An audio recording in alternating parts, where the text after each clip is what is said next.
Programme news watch میں ایک بار پھر آپ کو خوشامدید کہتے ہیں۔ اسرائیلی بربریت کی ہم بات کر رہے ہیں کہ اسرائیل نے انٹرنیشنل واٹرز اور بین الاقوامی قوانین کی دھجیاں بکھیری ہیں۔ وہ امدادی کانوائے جو غزہ کی جانب رواں دواں تھا اور اس میں تقریباً 10,000 ٹن امدادی سامان تھا، 2006 سے فلسطینیوں کو غزہ کے اندر محصور کیا گیا ہے۔ وہ امدادی سامان اس جانب جا رہا تھا کہ بین الاقوامی واٹرز میں یعنی انٹرنیشنل واٹرز میں اسرائیل نے اس کانوائے پر حملہ کر دیا اور اب تک کی اطلاعات کے مطابق 20 افراد اس میں مارے جا چکے ہیں، 60 افراد اس میں زخمی ہوئے ہیں۔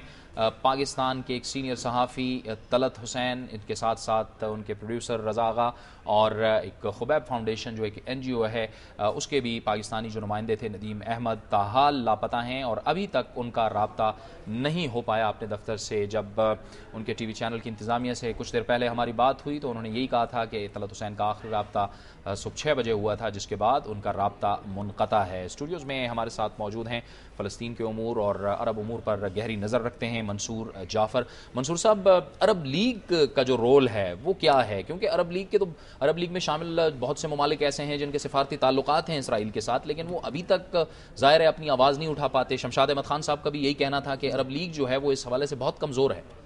دیکھیے، میں سمجھتا ہوں کہ ایک خوشائند بات جو اس اسرائیلی بربریت کے بعد عرب لیگ کے ریفرنس سے دیکھنے کو ملی ہے وہ یہ ہے کہ انہوں نے اپنا کل ہنگامی اجلاس جو ہے بلوا لیا ہے۔ آپ کو یاد ہوگا غزہ کی جنگ کے موقع پہ یہی عرب لیگ اور OIC جو ہے یہ 22 دن تک اپنا ہنگامی اجلاس طے نہیں کر پائے تھے۔ تو کم از کم اب اس حملے کی برکت کہہ لیں یا اس کی انٹینسٹی کا آپ اندازہ اس بات سے لگا لیں کہ عرب لیگ جیسی ڈورمنٹ آرگنائزیشن جو ہے وہ بھی جو ہے وہ حرکت میں آئی ہے اور انہوں نے اپنا اجلاس بلوا لیا۔ اس لیے بھی شاید کہ اس قافلے میں خود عرب لیگ کے کچھ ممالک کے نمائندے جو اپنی ایک سول شہری کے طور پہ سیوک آپ کے لیے جو کمیونٹی ہے اس کی ریپرزنٹیشن کرتے ہوئے سرکاری طور پہ نہیں، وہ اس قافلے میں موجود تھے اور یقیناً ان کے اہل خانہ کا، ان کے عوام کا بھی ان پر دباؤ ہے، جس کی وجہ سے میں سمجھتا ہوں کہ کل عرب لیگ کا جو ہنگامی اجلاس جو ہے بلوایا گیا۔ یہ اس لیے بھی امپورٹنٹ ہے کہ عرب لیگ کے جو سیکریٹری جنرل ہے اور عرب لیگ کا جو ہیڈ کوارٹر ہے وہ خود مصر میں واقع ہے، اور مصر اس پورے واقعے میں اپنے آپ کو الگ تھلگ اس لیے نہیں کر سکتا کہ مصر ہی وہ ایک انٹرنیشنل ایگزٹ پوائنٹ رہ جاتا تھا فلسطینیوں کے لیے کہ جس کی رفع سرحد جو ہے وہ واحد سہارا تھا فلسطینیوں کے لیے اپنی ضروریات زندگی کو ان اینڈ آؤٹ کروانے کے لیے۔ لیکن اسرائیلی دباؤ کے تحت مصر نے اپنی وہ سرحد جو ہے وہ ایک عرصے سے بند کر رکھی ہے، بلکہ اصل محاصرے کی کیفیت اس رفع سرحد کے بند ہونے کی وجہ سے پیدا ہوئی، اور اس کے بعد مصر نے اسرائیلی دباؤ پر ایک نیا اقدام یہ اٹھایا کہ رفع سرحد پر جو زیر زمین سرنگیں جو مختلف فلسطینی تاجر ہیں، آپ انہیں اسمگلر کہہ سکتے ہیں، جو بھی کہنا چاہیں، وہ مصر سے ضروریات زندگی جو ہیں وہ غزہ کے اندر امپورٹ کرتے تھے یا اسمگل کرتے تھے، اور اس میں بھی اسرائیل کے الزامات کی روشنی میں مصر نے وہ سرحدیں جو ہیں وہ بند کر دیں اور وہ زیر زمین سرنگیں بند کر دیں، اور انہیں بند کرنے کے لیے امریکن آرمی کی جو کور آف انجینئر ہے اس کے تعاون سے اسی سرحد پر ایک ایسی زیر زمین سرنگ قائم کرنا شروع کر دیا، فولادی سرنگ، کہ جسے وہ بحر متوسطہ یعنی میڈیٹرینین سی کے ساتھ پانی کی سپلائی کے ساتھ جوڑے گا، جو بعد میں اس پورے علاقے کو دلدلی کر دیں گی اور یہ سرنگیں جو ہیں وہ خود سے بیٹھ جائیں گی، اور اس کے ذریعے ہونے والی جو نقل و حرکت ہے، جو اشیاء ضروری کی ترسیل ہے، وہ بھی بند ہو جائے گی۔ میں سمجھتا ہوں کہ یہ ایک ایسا انیشیٹو ہے جس پہ کم از کم مصر پہ عالم عرب اور اسلامی دنیا کا دباؤ جو ہے وہ تھوڑا بڑھے گا، اور شاید اس واقعے کے دباؤ کے نتیجے میں رفح کی سرحد جو ہے وہ کچھ دنوں کے لیے کھول دی جائے، اور وہ فلسطینی جو محصور ہیں مصر کے اس طرف اور غزہ کے اس طرف، ان میں ہزاروں کی تعداد میں مریض ہیں، بچے ہیں، وہ کم از کم اس سرحد کو کراس کر سکیں۔ ٹھیک ہے منصور صاحب، آپ سے گفتگو کا سلسلہ ہم جاری رکھتے ہیں، لیکن کتنا سنگین اقدام ہے اور عالمی برادری کو اس اقدام کو کس طرح سے لینا چاہیے اور کس طرح سے اقدام کرنا چاہیے، اسی پر ہم گفتگو کریں گے، اور اس کے لیے ہمیں جوائن کیا ہے ٹیلی فون لائن پر دنیا نیوز کی ڈائریکٹر کرنٹ افیئرز ہیں، لیکن اس کے ساتھ ساتھ وہ بین الاقوامی امور پر بڑی گہری نظر رکھتی ہیں، نسیم زہرا صاحبہ نے ہمیں جوائن کیا ہے۔ بہت بہت شکریہ نسیم زہرا صاحبہ۔ دو بنیادی باتیں ہیں جو ہمارے لیے باعث تشویش ہیں۔ ظاہر ہے کہ یہ امدادی کانوائے تھا، فلسطینیوں کے لیے جا رہا تھا، اس پر حملہ ہو گیا اور 20 افراد مارے گئے، 60 افراد زخمی ہوئے، اور دوسری جو باعث تشویش بات ہے وہ یہ ہے کہ پاکستانی صحافت میں بڑی کنٹریبیوشن ہے طلعت حسین کی۔ طلعت حسین لاپتہ ہیں، ان کے ساتھ ان کے کولیگ لاپتہ ہیں، ندیم احمد جو خبیب فاؤنڈیشن کے نمائندے ہیں وہ لاپتہ ہیں۔ یہ کتنی بڑی تشویش کی بات ہے پوری بین الاقوامی برادری کے لیے آپ کے خیال میں؟